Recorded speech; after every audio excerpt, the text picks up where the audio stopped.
Good morning, everyone. Thank you very much for joining us here at this event in Baku at COP29. Thank you for those in the room for coming, but also those who will be subsequently watching a recording of this later on. Thank you also for taking the time to look at this. My name is Kaveh Guilanpour. I'm the Vice President of International Strategies at the Center for Climate and Energy Solutions. And for a number of years, we were working in advance of COP28 on trying to shape an effective and ambitious global stocktake. And now, together with our friends at IDDRI, we've been thinking about how to take forward that work from COP28 to make sure that those targets and signals that were agreed there are actually implemented. And of course, this is a live debate in the negotiating rooms as we speak now. But in addition to the notion of how to take forward the global stocktake, an important element of the mandate of the global stocktake is enhanced international cooperation. And in our theory of change with IDDRI, we are really trying to drill down on shaping what that means, because we believe that that aspect of the global stocktake mandate is what can move us from incremental progress to transformation. And as we know, while NDC ambition is increasing, global emissions are still going up. So something needs to change. Another element that we've seen that's a relatively new innovation is the idea of the incoming COP30 presidency around Mission 1.5. And with IDDRI and our friend Xolisa and others, we've been doing a lot of work on trying to shape what Mission 1.5 could mean, because COP30 could end up being a very significant COP to move us really from this mode of confrontational negotiation to one of cooperation, and we think it should be the cooperation COP. So in that context, I'm very pleased to be joined by a very illustrious panel who will hopefully enable us to deepen that conversation. We hope to have some questions at the end as well, if people have them.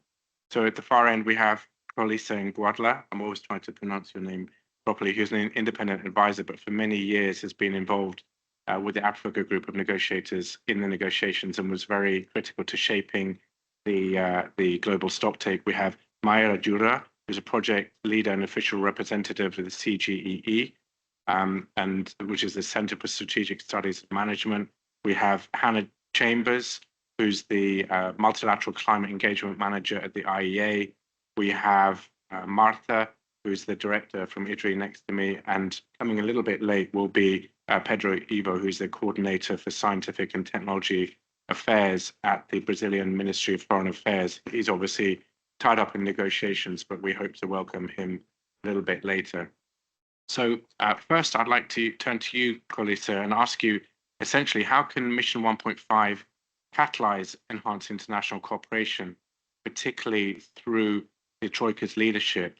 So essentially, how do you see the sort of arc between now and COP30 and beyond? So Xolisa, over to you. Okay, thank you, Kaveh.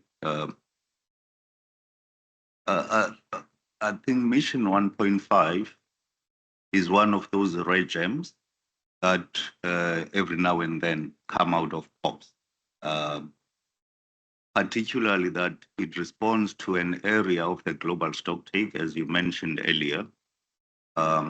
That is a clear mandate that the outcomes of the global stocktakes are not just about parties enhancing ambition, but also enhancing international cooperation. But I must say, from my perspective, I think enhanced international cooperation has had many creative ideas within the UNFCCC process. So Mission 1.5 to a large degree closes that gap, or has the potential to close that gap. And one of the more significant things about it is also that it's framed in a non-negotiation space. It's more of a political space that is led by the Troika. As such, provide a non-threatening space for parties to engage much more openly. So the interactions that the Troika, the UAE, Azerbaijani, and Brazilian co-presidencies have been working on in the course of this year have started showing a few perspectives that different parties have on. In the UNFCCC process, we are used to the ambition drumbeat, okay, where at the COP it's about how do we raise ambition of NDCs, how do we, one of the important things in this specific COP being the new collective quantified goal on finance, it's like how do we raise ambition on finance?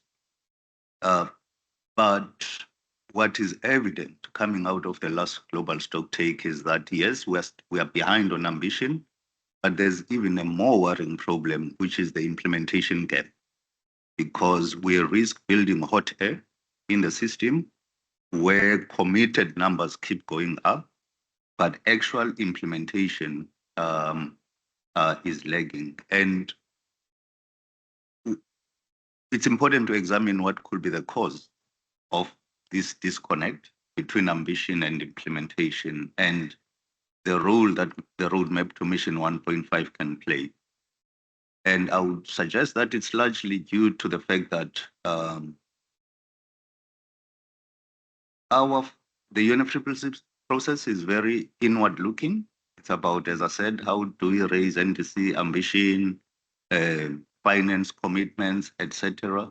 But if one understands that the GCF, right, its capitalization is around 13.5 billion, whereas the transformative change that is consistent with 1.5 runs into trillions. Obviously, the UNFCCC process in itself cannot solve the problem. And secondly, countries don't make commitments on the basis of what the financial mechanism of the UNFCCC has, but on how they interact with the real world. Okay, so this is the gap that Mission 1.5 can close, is how do we connect the UNFCCC process with the real world, with the international cooperation ecosystem that countries rely on to make commitments on how much reductions in emissions they can make. So I would submit that that specific engagement through Mission 1.5 can unlock some of the implementation challenges that countries face. So also noting that ideally NDCs will be communicated by the time we get to Belém. What COP29 can deliver is to set a very clear path of how can the work of the Troika be sustained, what sort of engagements or understanding of what this international cooperation ecosystem that countries rely on to make their commitments can be engaged, with a view of Belém at COP30, probably succinctly defining that framework of engagement of the international cooperation ecosystem and how the UNFCCC continues to link with the real world. Thank you. Thank you very much, Xolisa. I'm taking lots of notes there, some really important points, particularly this notion of the implementation gap, which can seem abstract, but actually when you look at the latest UNEP gap report, the emissions are continuing to rise, but on paper, NDCs are getting more ambitious. So part of the mandate of the Global Stocktake, of course, is to maintain pressure on formal NDC ambition. But there's also this question of, well, why are the emissions continuing to rise and whether enhanced international cooperation can play a part on that. You also mentioned Mission 1.5 and that COP30 could shape up to be an important COP to change direction a little bit. So I think those are good points that we might come back to. And if you in the audience have questions, please keep them in your head because we will have a chance to come back to you. So I would now like to turn to Mayra Jura. Mayra, you heard the points that Xolisa made, but I'm wondering to get into a little bit more detail now that COP28 set out a number of signals and targets in different areas. We had paragraph 28 that had lots of things on mitigation, paragraph 33 on adaptation, but there were also aspects related to technology. So getting from the sort of higher level that Xolisa was talking to. Can you tell us a little bit more about how an international cooperation on technology transfer could help? And maybe if we could put up the presentation now.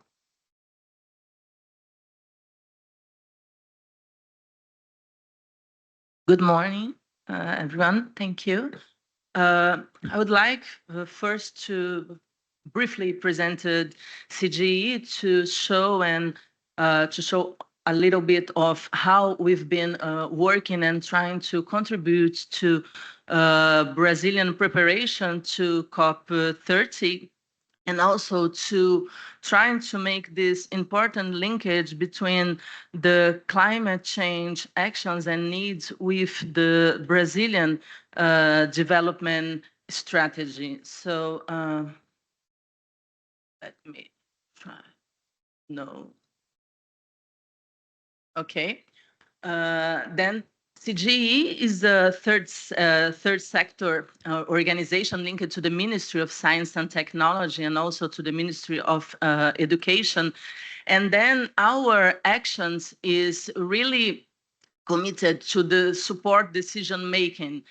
And then it's important to us to make a mapping of the scientific production and technology in order to identify topics and trends that can help the ministry, the government, but also the society to identify and to choose what kind of technology and science production can be take as an important to international cooperation. So the technology development and transfer is a very important part of our national strategy development because it can help us to, at the same time, enhance industrialization. That's a very important point to developing countries because of all the needs to have employment and also economic development, but also as a part of our way to address social needs. So the new national industrial policy in Brazil, for example, is very committed to do this green new industrialization at the same time as we address societal challenges. And we are helping the government to doing this using the mission-oriented approach. So the SDG, for example, and our indicators is a very useful measure and goal to orient our development, industrial development, but also as a point for the international cooperation strategy. CG, so we have this kind of action that is very, very important to mobilize specialists in Brazil and abroad. Is our way to help people and to enhance Brazilian national capabilities and capacities. We have some observatories in bioeconomy, for example, and innovation for sustainable cities, and what kind of other kinds of programs and policies, evaluation actions. So for us, is the science-based policy is based on constant mapping of the scientific production, and we use always a transdisciplinary approach. So climate change is for us a constant and long-term agenda of research and projects. After I will show you this QR code. So then you can visit our COPE webpage where we put the concept note that we have just finished. We are launching it now. And there we discuss what TDT is for us, for Brazil, and what kind of challenges and opportunity it can bring to our country and to enhance international cooperation. So I will go to the end if I can.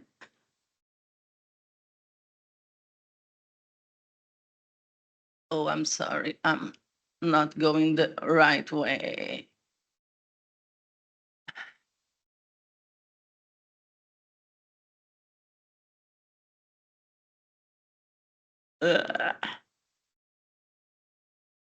Okay.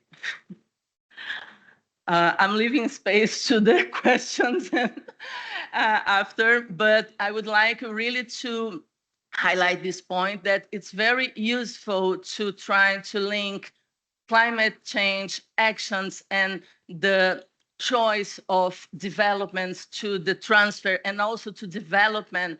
So the joint development technology is a very important strategy to simultaneously address climate change and social needs. That's a very important point to us. Thank you. I'm sorry for the problem with the slides. Thank you.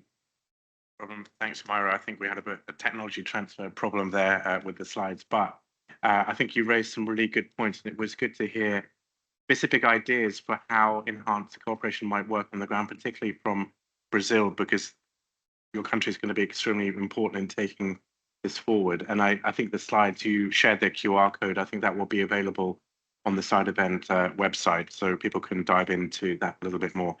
I'd now like to turn to Hannah Chambers from the IEA. The IEA obviously having a very important and increasing role in tracking progress against some of the targets and signals coming out of COP28, particularly in relation to the energy transition. But I'm wondering if you could tell us a little bit more about that work at the IEA. So over to you, Hannah. Thank you. Thank you, Kaveh, and hello, everyone. So yes, absolutely. So at the IEA, we really recognize the landmark decision at COP28, where for the first time you had nearly 200 countries agreeing to what was essentially a high-level roadmap for the transition of the global energy sector, which for the first time included a recognition that alongside rapidly scaling up clean energy, you would need to have a transition away from fossil fuels. And so we have been working with the UNFCCC and other partners to develop the framework for how you would track and report progress against the key energy goals within paragraph 28 of the Global Stocktake Outcome in particular. So this involved consulting on what the most appropriate metrics would be in order to identify where we stand under current policies and pathways against each of those energy goals and commitments, and where we would need to be if we were going to be on a 1.5 aligned pathway.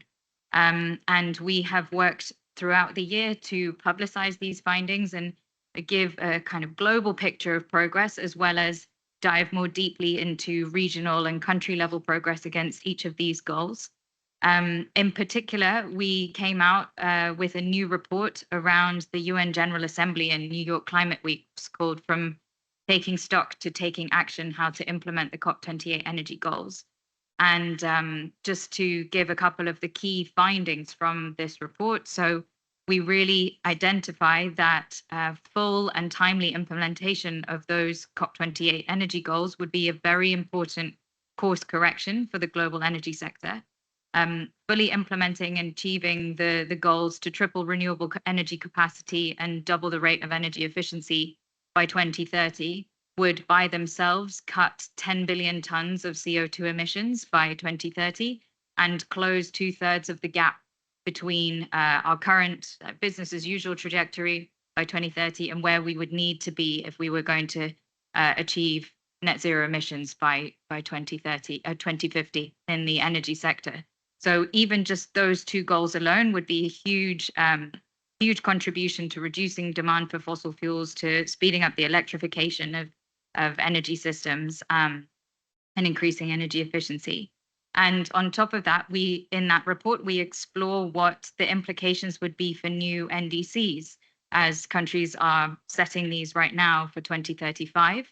And we find that if countries align their national energy plans with those global goals, then we could achieve global greenhouse gas emissions reductions in the energy sector of 60% by 2035. So this is a significant improvement from the emissions reductions that we would see under current NDCs and even under national net zero emissions plans.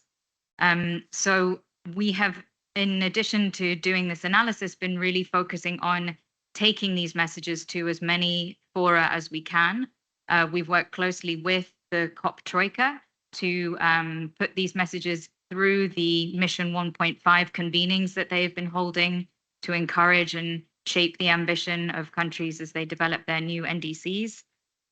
We've also been involved in the G20 under Brazil's presidency, innovated a new task force for the global mobilization of climate change, which the IEA has been part of, and I presented the findings of our new report at one of these meetings to really try and set the picture for how the world's biggest economies should be taking leadership on this issue and how they can mainstream the implementation of those global stocktake outcomes in their next NDCs. We've also been working with the COP29 presidency on convening a series of high-level energy transition dialogues throughout the year. So this is an example of how the IEA tries to work with a range of parties to convene different actors and build consensus based on the analysis by us and by others on what key outcomes could be that could be agreed at upcoming multilateral fora that could influence countries' domestic energy policies and climate plans. And just to kind of look ahead at what might come, I think, the COP30 presidency of Brazil is very alive to how NDCs are a crucial vehicle for implementing these energy goals, that they can also help to mobilize the necessary investment by giving kind of strong signals about the energy transformation and economic transformation that a country wishes to achieve. And so we will continue to support them and work with them to engage as wide a range of actors as possible, not just parties to the UNFCCC, but really reaching more broadly into other sectors of the economy, into civil society, how we need to kind of develop a sort of Friends of Belém type group that would reach across different parts of the economy to think about how each country and organization can implement these global level goals. I'll stop there. Thanks. No, that was fantastic. I'm just smiling because the QR code on the screen, I think, links to a set of papers that CTS produced, the theory of which was that we got some great targets coming out of COP28. But unfortunately, what we failed to do, despite trying with IDDRI and others, was to get clarity on how they would be taken forward. And we did two of the papers that we did. One was on the tripling of energy, the other one on doubling of the energy efficiency. And we made suggestions on how we need to see global leadership coming through, leaders emerging to form coalitions to cooperate on this.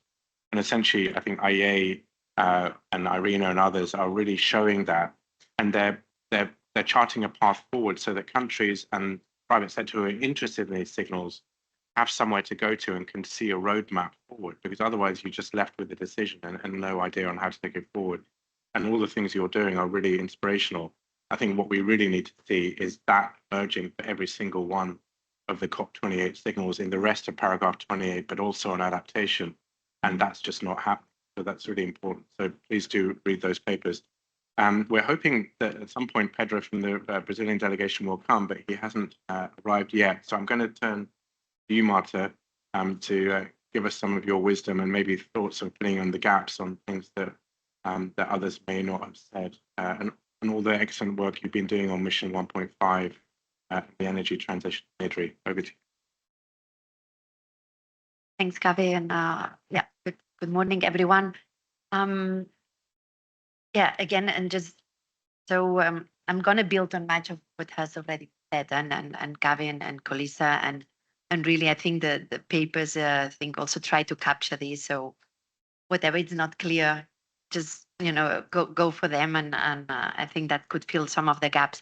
But maybe what I want to emphasize here is, of course, we're talking about this enhancement of international cooperation, because not because we just kind of believe it is important and we're going to see how real then it becomes in for example, the development of NDCs across countries, but starting to just put at the center that this is something that in the IPCC no, it's there. It's so well explained. Like it is a requirement that there is some strategic collaboration, some cooperation in order to make no, the decarbonization possible. And that talks about the need to specialize, the need to focus on specific technologies, the need. So it is, we do need to get organized. Otherwise, it is not possible to do it, at least in the time, no, and the speed that is needed. It's like if we would say, okay, decarbonizing the whole world is like emptying this room and we have 5 minutes to do it. It would be best, no, if we would all speak to each other and say, okay, you know, you manage the chairs, I do this, rather than everyone not trying to grab whatever, you know, comes and leave. So I think because it's kind of a visual of this cooperation is not just, I think, on a, no, throwing, let's say, a call, no, for a more cooperative world, solidarity, if you want, and it is a requirement in order to make, not to meet that. Oh, thanks. So, and this is because I think it is important, of course, to reflect the reality where we are going into more disaggregation. It is a competitive world. So, okay, it is not, you know, like coming with a naive, you know, way of seeing the world. Is about, you know, thinking very strategically how we're going to make that possible and what are those alliances and where are those common interests to really make that happen. And then just going back, no, I think Xolisa said that, of course, here in the negotiations, we're discussing NDCs and CQG as two sides of the same coin. But when, from a practitioner's perspective, when we are not at country level developing our NDCs, this implementation gap is so obvious that it's so significant. It determines so much the level of ambition that you will put on your NDC, because that's kind of your baseline. That's where your stakeholders will say, yeah, but we haven't even done that. So why would we go further? It's the first thing, no, that the president will ask, but are we sure if we haven't achieved what we said in the past, why would do we have certainty we could go further? And, you know, what are those safeguards that allow me to say that things will be different now from what they've been in the past? And those safeguards are even coming here from my background, no, as a modeler doing NDCs, you have so many assumptions of what the rest of the world will do in order to define what you can do. And those assumptions are discussed inwards within the country, or then they are discussed in international forums with the specific actors that are not necessarily the UNFCCC, that know that will be able to shape specific things, no, in specific sectors. So yeah, the type of safeguards to understand what would be the evolution of the price of the technologies, the principles that will rule trade, the type of support that specific countries that might not have the capacity to attract certain investments, what support they will get to be able to diversify, or what is the private sector view in terms of really rearranging value chains, or, you know, all those questions are assumptions that countries have to take, and the feeling that there is no structured place for them to discuss this in another, no, in another forum at the sector level, or beyond technology transfer, beyond energy. And then, so going back, I also agree, you know, with what Kaveh was saying. I think for us, the work that as an IEA you're doing with also, no, other partners, and that is a reference on how it could be done. Of course, I think not to dismiss it, but the IEA has a very good overview of the sector. If we go to, I don't know, finance, maybe it is less consolidated. Who has that overview, no, of the sector? Or if we go to food systems, well, maybe it's FAO, but maybe not.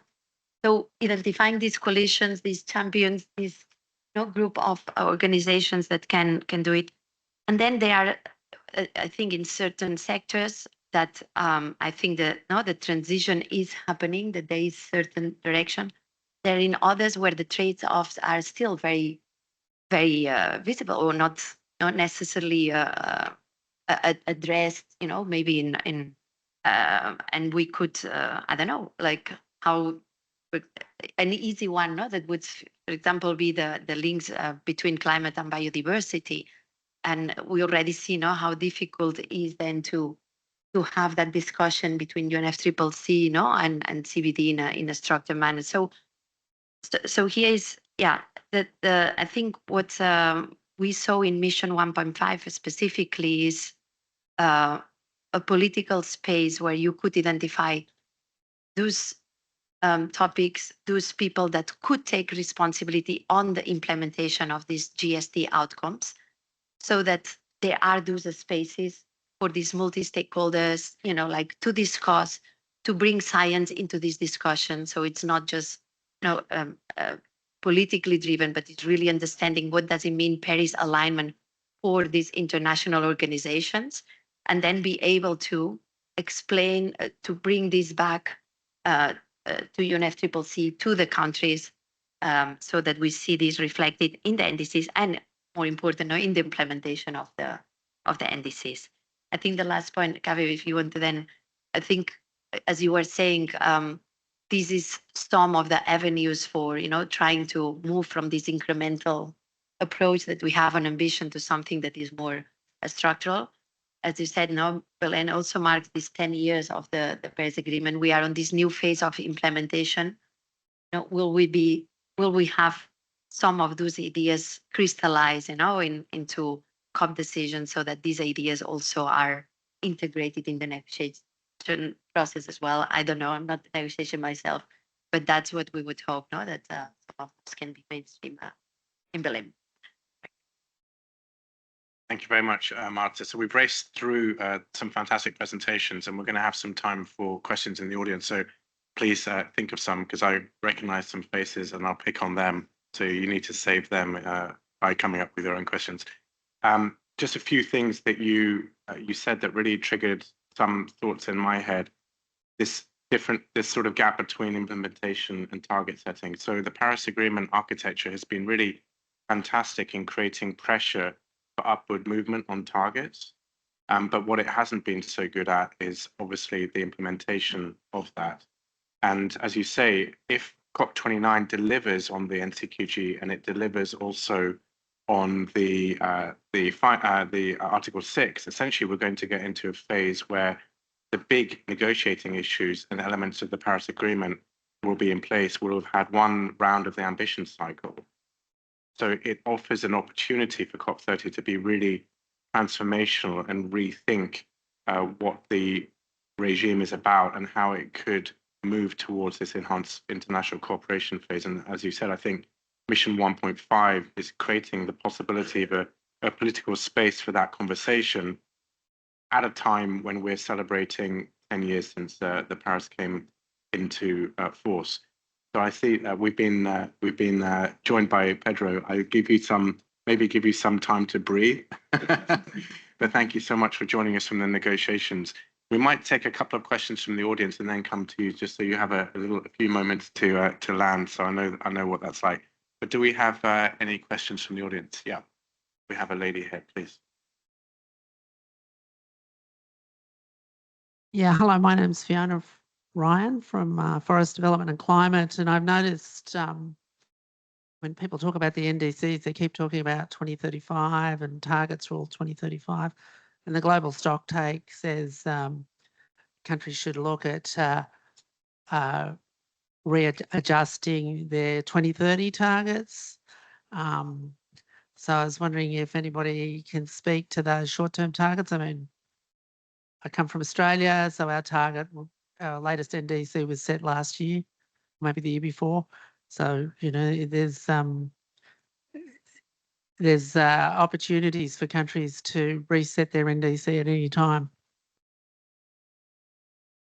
Thank you for that. Maybe we'll take one or two more questions and then answer them in one place. Anybody else? Sereni's desperate to ask a question.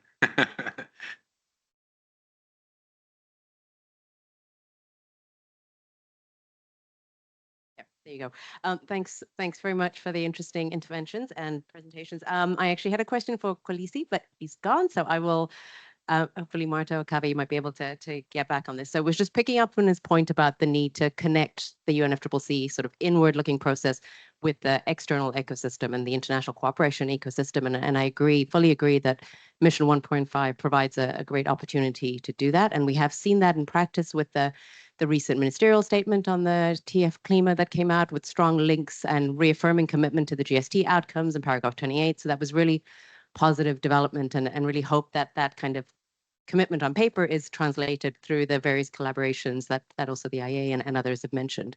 But I was also curious in terms of looking back, we're sitting here a few doors away from the negotiations, and how does that positive momentum outside feed back into the international negotiating process? And for example, the discussions right now on the UAE dialogue and implementing the GST, sort of how can we get that positive momentum to come back in and really sort of almost unstick some of the negotiating rooms where these issues are being discussed by connecting it more into what's happening in the real world. So thanks. Thank you very much for that, Serene. So we'll take those. Did you have a question as well? We'll take a third question and then we'll come to the panel. Thank you. Thank you. Good morning, everyone. My question is regarding connecting national strategies with the NDC. That's a huge challenge, we know. As you mentioned, countries keep committing more ambitious NDCs, but how can we translate it into the national strategies, right? And Maida mentioned about our new industrialization strategy, and so I want to you to reflect on how this process at UNFCCC, for example, these negotiations could push forward more the national, the design and the implementation of national strategies, looking at the commitments that are being made, how the mechanisms that are being implemented, for example, financial mechanism, and also the technology mechanism that is designed to support the transfer of technologies for countries that need, technologies to really implement climate change action. So I want to hear more about that, like how national strategies in developing countries could be better designed and make sure that we implement them in regard of all these commitments that are being made, and also the importance of international cooperation and the transfer of technology, how this can impact on these national strategies. Thank you. Thank you. So we had those three questions. So the first one, in summary, was essentially, could this process of the global stocktake also help countries revisit their existing NDCs, not just the post-2035?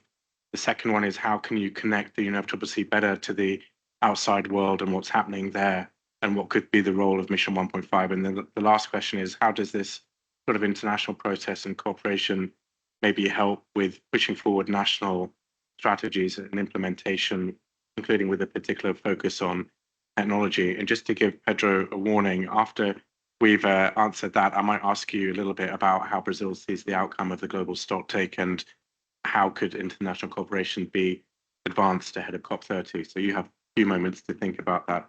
So would anyone like to come in with any of those, respond to any of those? Anna? Thanks. I'd be happy to offer a few reflections on all of them from the perspective of looking at the energy sector. So firstly, absolutely on the tension between implementing or enhancing short-term targets to 2030 versus the 2035 NDC timeline. At the IEA, we have put together policy advice and are engaging with countries on how, even though they're developing new NDCs for 2035 time horizon, we absolutely have to double down on the short-term targets and things that need to be achieved by 2030. And actually, the levers at your disposal really differ, because if we're trying to achieve the rapid emissions cuts that we need, we really need to have like full electrification of the energy system by 2030 achieved, which means, scaling up renewables really quickly this decade, energy efficiency gains this decade, as the global stocktake goals in that vein. So absolutely, if countries do have the capacity to update their existing NDCs along those lines, while also thinking about what are the new levers that you would need to be focusing on to transform energy systems and the economy on a longer time horizon. So that's when you should be looking at, growing your new clean energy technologies, sustainable fuels, such as hydrogen, modern liquid biofuels. These kinds of things are not immediate 2030 goals, sorry, they're for a longer time horizon. So trying to help countries figure out what to tackle in the near term. Then in terms of my reflections on how to connect what's happening in the UNFCCC processes and discussions in negotiations with what's happening outside in the real economy, as you might be able to call it, is that I think a lot of countries are motivated to take action on climate if they can see clearly how it would be an economic benefit and development opportunity for them. So really trying to identify why it's important to be making these changes and these investments, which would then hopefully start to show benefits in terms of the new green jobs created, new economic opportunities, new trade, which could then influence positions within the negotiating room. But it's a slow process, that feedback. And then I think on the point between the sometimes disconnect between national strategies and policies and in NDCs, it can actually go both ways, where you sometimes have national policies that are more ambitious than what's in NDCs. So, for example, the IEA recently did a stocktake of nearly 200 countries' renewable energy policies to see how on track we were with reaching the tripling of renewables goal by 2030. And actually found that many countries have national energy plans which are more ambitious in terms of adding renewable capacity than what is in their NDC. And I think this is because NDCs are still too often seen as just an emissions cutting tool. And so it's just one ministry or environment agency or climate agency that is responsible for developing it, rather than it being a cross-government effort. And one thing which I really think Brazil, with your innovation of the TF Clima for your G20 presidency, is so valuable, bringing together the finance ministries, the central banks, and as well as the environment and climate and development actors to really think about how you plan your NDC as an economic transformation tool. It's a strategy where you're giving signals to investors, to different parts of the economy, that these are the sectors that you want to invest in and transform, which will also help you reduce emissions. And I think if it's tackled more in that way, where you have more of a kind of cross-government effort, where there is also consultation with parties outside of government in how you develop that NDC, then it would be much more aligned with the kind of economic development strategies and national energy plans that we are sometimes seeing countries come out with, but often not in conjunction and alignment with their NDC. Thank you very much, Hannah. Myra, did you want to come back? Because we had a very specific question there. Thank you. Yes, thank you. In fact, Barbara, we have seen in Brazil, it's not so complicated to link climate change actions and needs with social and economic targets and needs. The industrial policy that I mentioned is exactly this. Our needs in terms of green industrialization, focus and choosing missions that are social driven. So what we have been, there is a large room to technology development, also to technology development in international cooperation, and also technology transfer, and our investments to do so in the convergence between climate change and social and economic needs.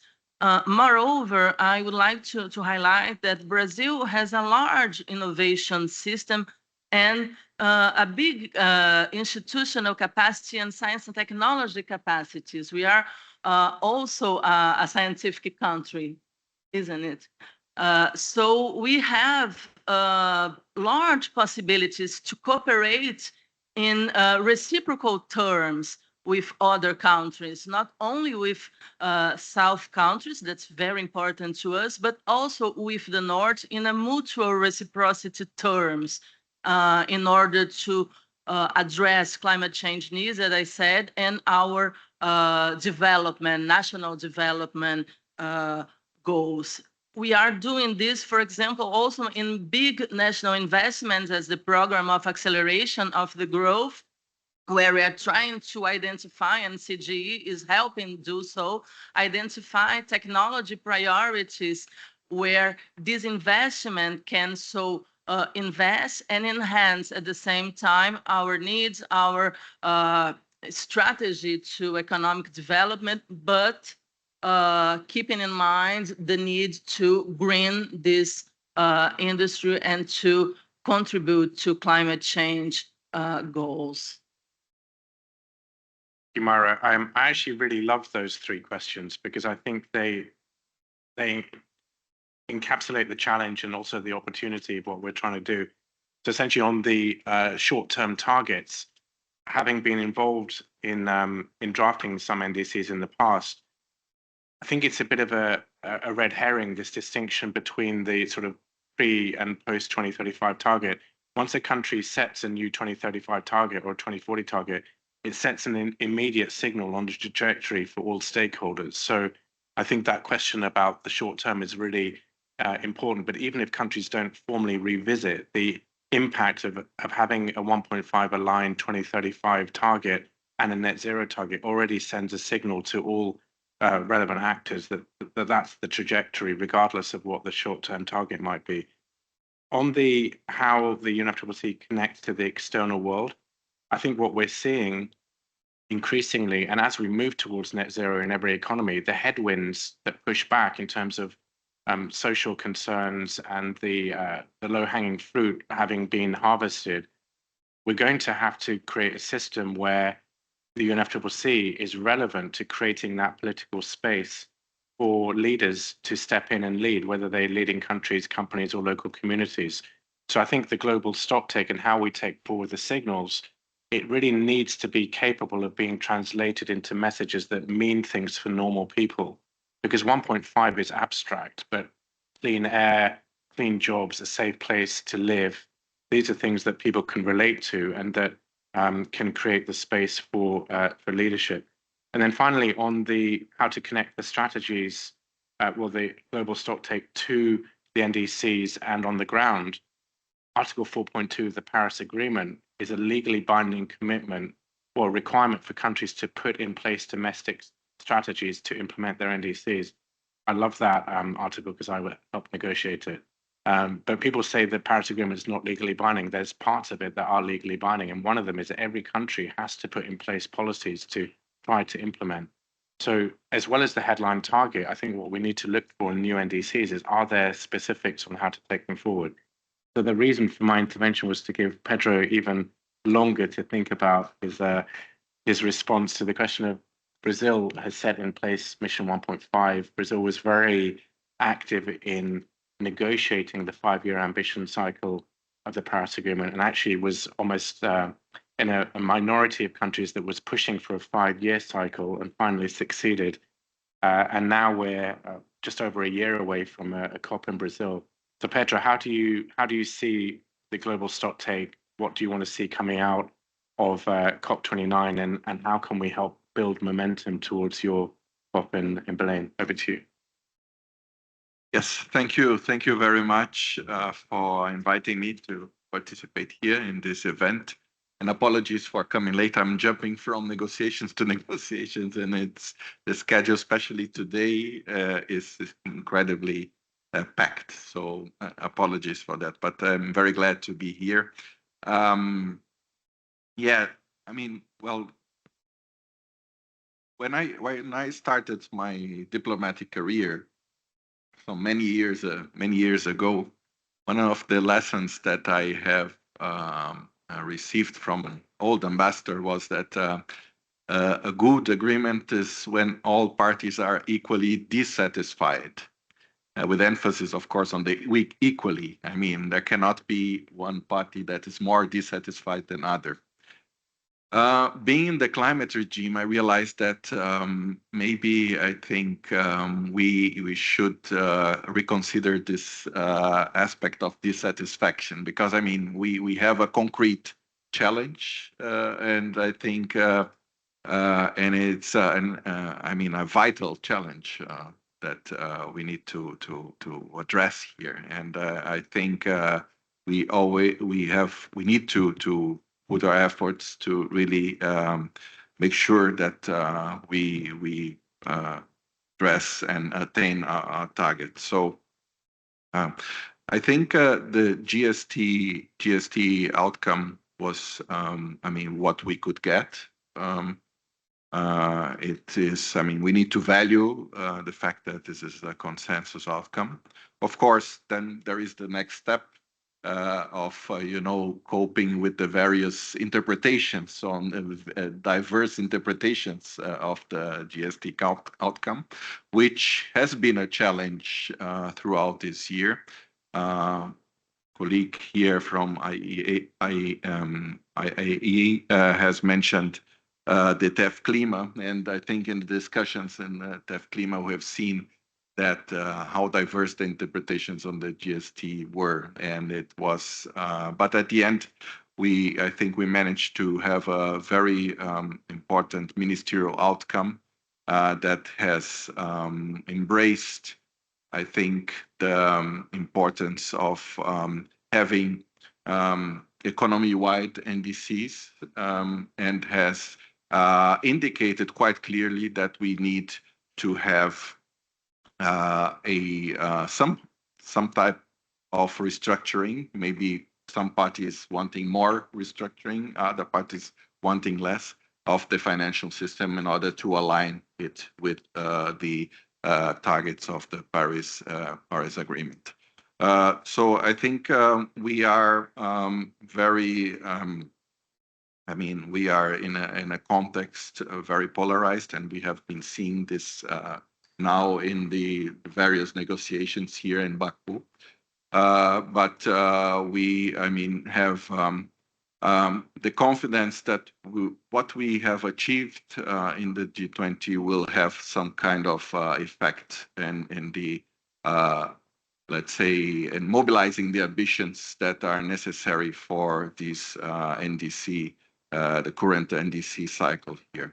Brazil, as you know, has put forward its NDC this week. And I mean, with that, we have called for, I mean, we had called for early movers in NDCs. And of course, we needed to be one of those early movers, and we have presented. And we hope that with that, we will influence other parties to also present ambition NDCs.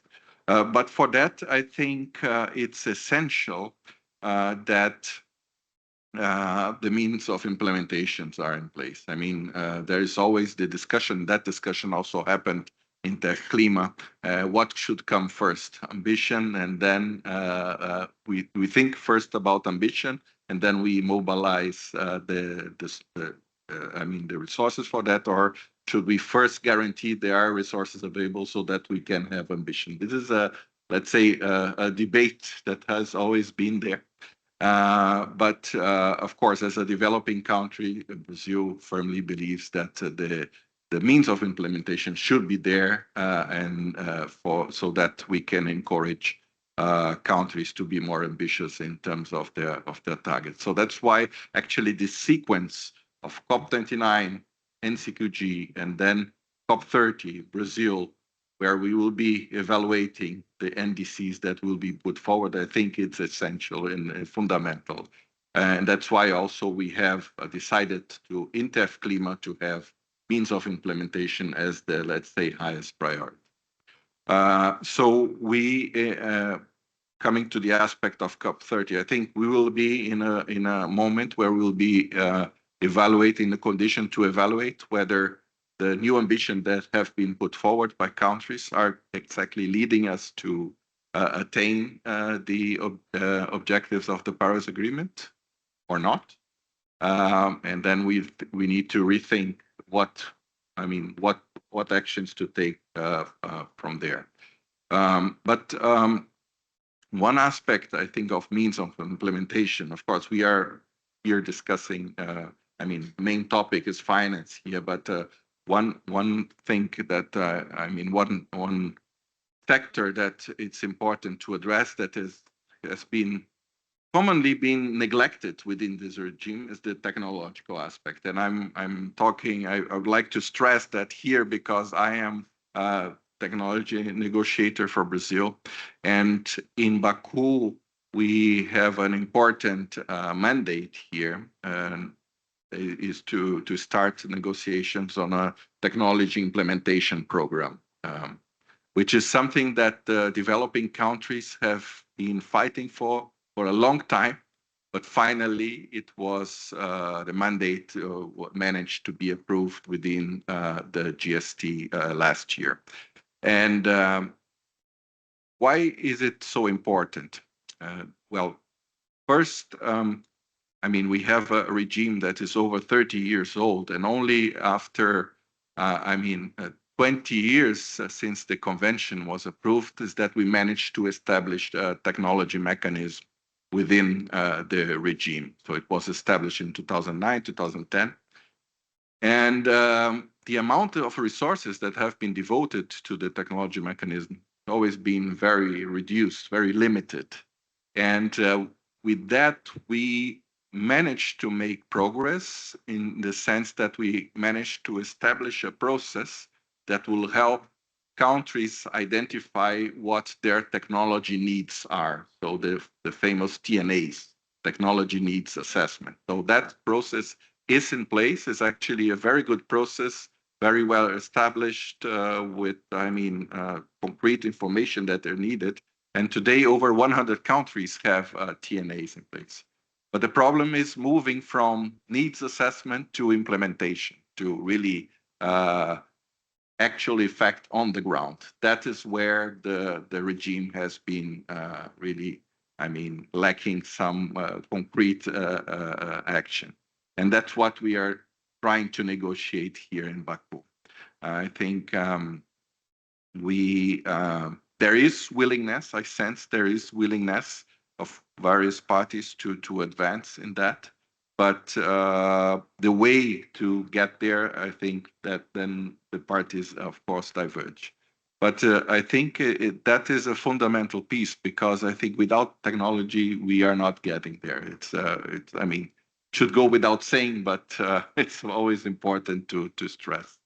And maybe just to conclude this initial talk here, just mention that one other important outcome of the GST on technology was the recognition that artificial intelligence plays a role in the climate regime. It can play a positive role, but also a negative role. So that recognition came out of the GST, and that is something that we will delve into a bit more deeper. This is perhaps something, if I can already kind of mention what are, let's say, priorities for Brazil in the next COP. But this is one aspect that we want to highlight.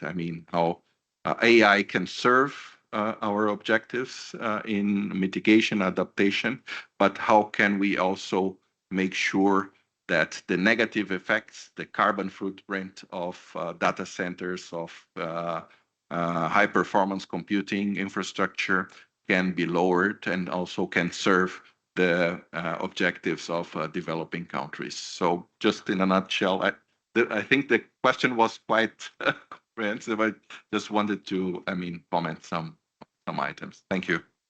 Thank you, Pedro. Really appreciate it because I know the whole morning was taken up with the global stocktake negotiations. So it's we're really grateful that you came. I think of the 3 Brazilians that spoke in the room, all of them mentioned technology. So I think that's going to be an important element of COP30, I feel. Also, you mentioned lots of things there, the importance of the NDCs. Of course, Brazil has shown leadership by being one of 2 countries to submit the new NDC, the other one being the UAE. So 2 of the Troika have submitted. Let's see if we get a Troika of NDCs by the end of Baku. I hope so. And of course, Brazil showed leadership way back by being, I think, the 2nd developing country to submit an economy-wide absolute target, and actually the first emerging economy to do so. So leadership all around there. So we're really looking forward to your presidency. I think you missed it at the beginning, but our view is that if Baku delivers, essentially the Paris architecture will be in place and we will have had one movement through the ambition cycle of the Paris Agreement. So that leaves a very important COP in Berlin with a lot of political expectations, but actually without much on the formal mandates, which is an opportunity to really rethink something different and how Mission 1.5 could play into that. So we're very excited about that. And IDDRI and CGS doing a lot of work in the background that hopefully will help your presidency. So I want to open up for another round of questions if people have them. Otherwise, we have one question at the back here. Okay, thank you, ladies and gentlemen. This is from we are the members from the Chinese delegations. And, during the past decades, China has made a great effort to achieving his green install capacities and for the climate target. And until the end of September and 2024, and the green renewable capacities has reached about 1.7 billion kilowatts and about 54% of the total installed capacity. And for the generations, it has been reached 2.5 trillion kilowatt hours and maybe account for the 35% of the total generations. So my question is, what is the biggest challenges so far for the world to achieve the national's NDCs? And this is the first question. And the second question is, we heard a lot of the discussions and arguments that's about peoples and for this meeting that the international corporations, why it is so important for the 2025 NDCs, and because for us, we are coming from the national energy administrations and the international cooperation department, and the key missions in here is to strengthen the conscience for the different peoples and the world. And this is my 2 questions. And the third question is, what is your suggestions for the policymakers so far for different countries to achieving their climate targets? Thank you. Thank you very much. Thank you very much for those questions. I think we'll just take those and then we'll close because I know that some of the panel needs to run to other meetings and we'll give you some time back. So 3 questions. One is essentially highlighting the sort of extraordinary acceleration of renewable energy outlay in China, which I might throw to Hannah if that's okay, just to warn you. The other, an important one about why is enhanced international cooperation so important. And the third one, which might be a bit more difficult to answer, is what can this process do in terms of generating specific suggestion to policymakers? On that last one, I would just sort of point out, and maybe Marta could come back to this, the GST process did generate sort of hundreds of pages of inputs, specifically through the technical process, but also in the end, the synthesis report from the global stocktake had lots of valuable information. So on the first point, Hannah, I mean, I think this is classic IEA territory, very impressive what China is doing on renewables. So for you.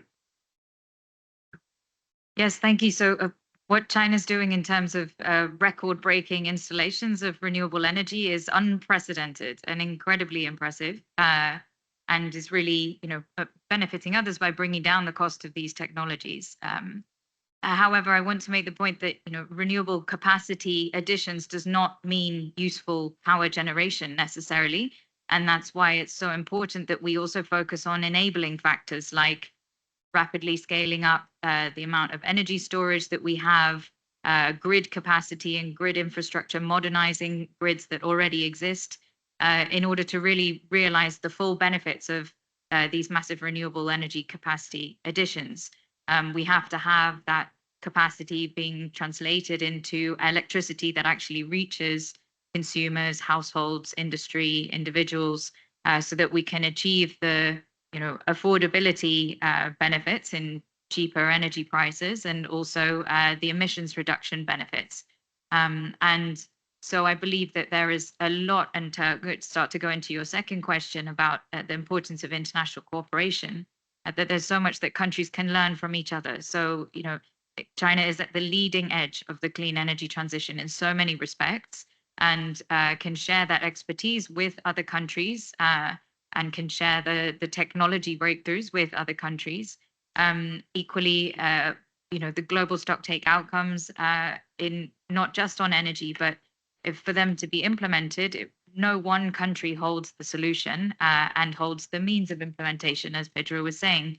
So we have to have the adequate financial support being mobilized. We have to have the support for technological transfer and capacity building so that all countries are able to align their national strategies and transitions with these global goals.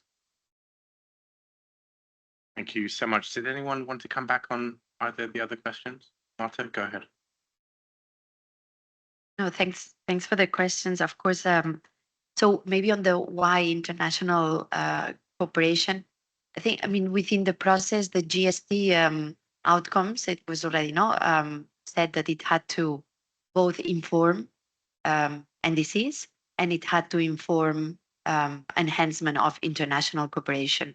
So from the process, the perspective that this understanding that, of course, the ambition needs to be crystallized within NDCs. That's right, our main instrument that we have.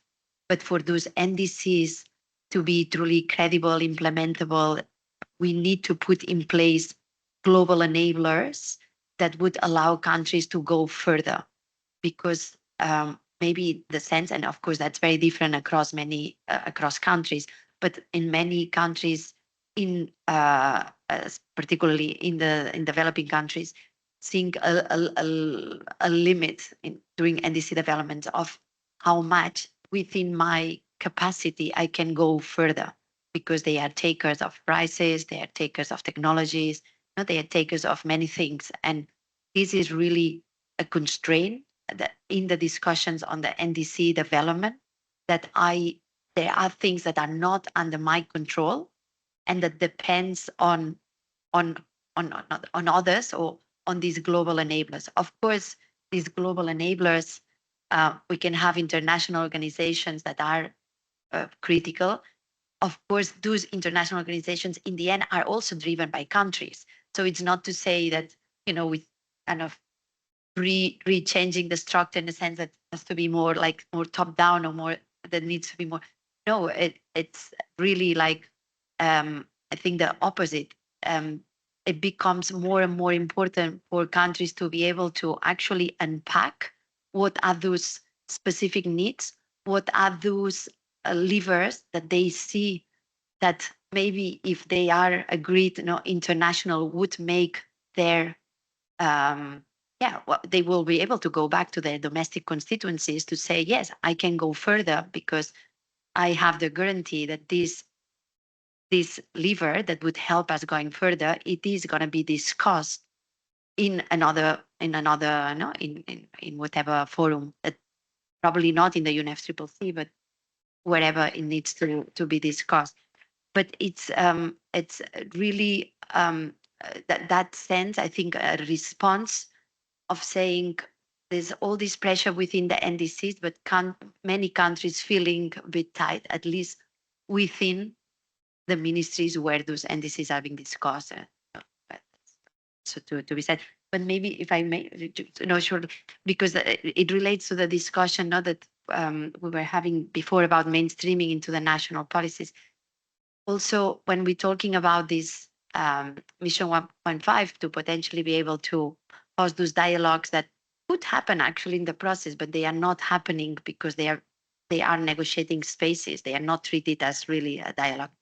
But if it happens, I think the value of bringing this a country representative, but that maybe come from other ministries that are experts on specific, I don't know, on technology transfer, that they're experts on energy, that they are experts on whatever it is, no, the topic, that would allow us to also mainstream climate at the country level in a more coherent, so to enhance policy coherence, but, you know, by engaging others that do not necessarily carry, you know, or that are within the climate regime, but that can discuss things that will have an impact on climate.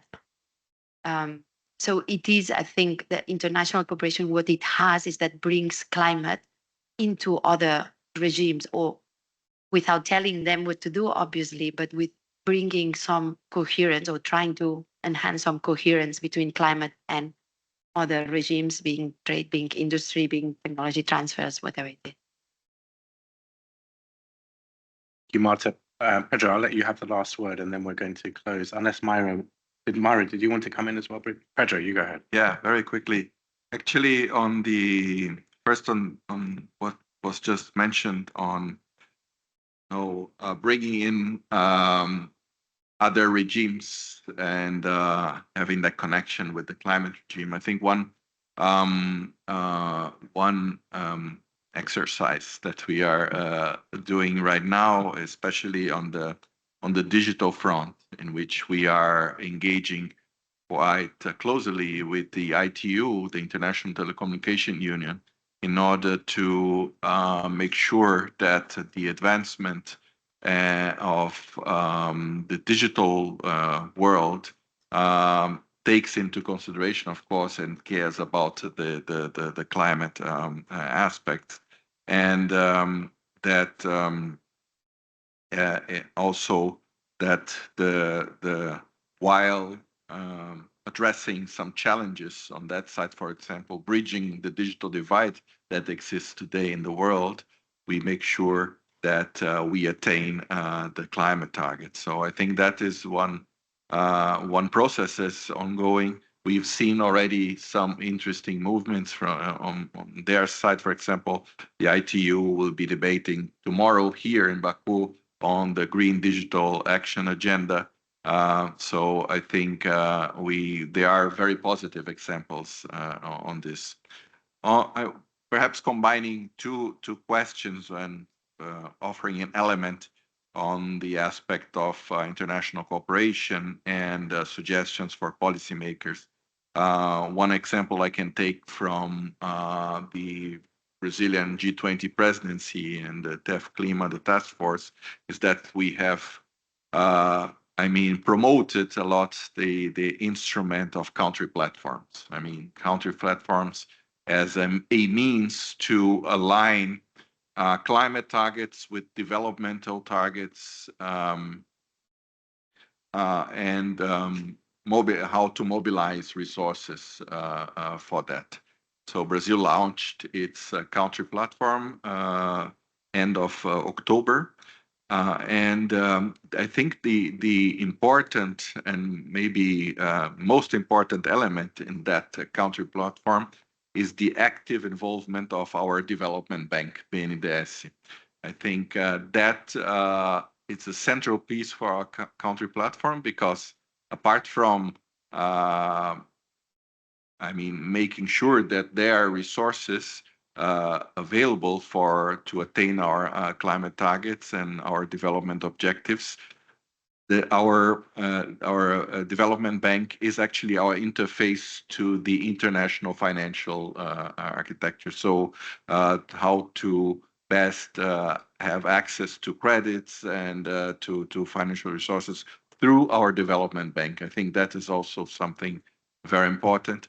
And another important element of TEF Clima that we have put forward is the importance of the multilateral development bank in making partnerships with countries in order maybe to make sure that they reduce some of the risks that developing countries are subject to in the financial system. For example, Brazil has, with the IDB, established a program in order to minimize the risk of our of the variation of our currency. So that risk through a cooperation with the IDB is minimized, and that risk will, let's say, that instrument will benefit climate-friendly investments in Brazil. So I think that's another important example of international cooperation that countries can engage with to make sure that it helps it attains its development target. Thanks, Pedro, for highlighting the role of the development banks in international cooperation. Myra, 2 minutes if you can. Thank you. Thank you. Very quickly. Concerning international cooperation, I think it's very important to open up the variety of partners and to focus on partnership that has common objectives. For example, for us, it's very important to cooperate with other South American countries that has the same Amazonian biome as we have. So this protection, this common protection is a common goal. So cooperate in terms of the Amazon protections is one kind of very interesting possibility of international cooperation. And also, as a suggestion to policymakers, I would like, again, to highlight the importance of trying to make the nexus between the climate targets and national needs, because it's also a way of legitimate this kind of investment. So, for example, the urban adaptation for us, it's very important and it's very concrete. So it's much more easier to justify to the society this kind of investment because we can see and feel these results. So food, the system food production, for example, housing, sanitation, it's example of thematics where the investment can address climate change, but also address the societal needs. And it's a very useful form to legitimate national investments. Very clear and succinct. Thank you very much. If I may, one of the questions was, why is enhanced international cooperation important? Well, the short answer is that it's mandated in the Paris Agreement, which is a treaty. It's in Article 14.3. But the more important thing is that at the moment, the Paris Agreement is working. With every COP, we are seeing projected temperature rise coming down. We are seeing NDCs becoming more ambitious, but emissions are still going up. And if we want to see something different, we have to do something different. And that part of the mandate of Paris hasn't been implemented yet, which is this enhanced international cooperation. So we believe in the work we're doing with IDDRI that offers the key for real transformation, to do something which is not confrontational, zero-sum negotiations, but something which is much more about coming together to solve a common problem of climate change.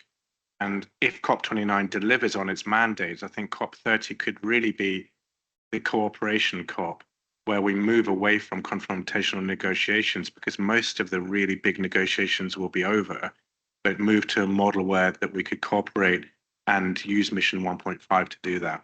So with that, I would really like to very much thank our wonderful panel and all of you in the audience here, but also all of you at home when you watch this in the future. Thanks for tuning in.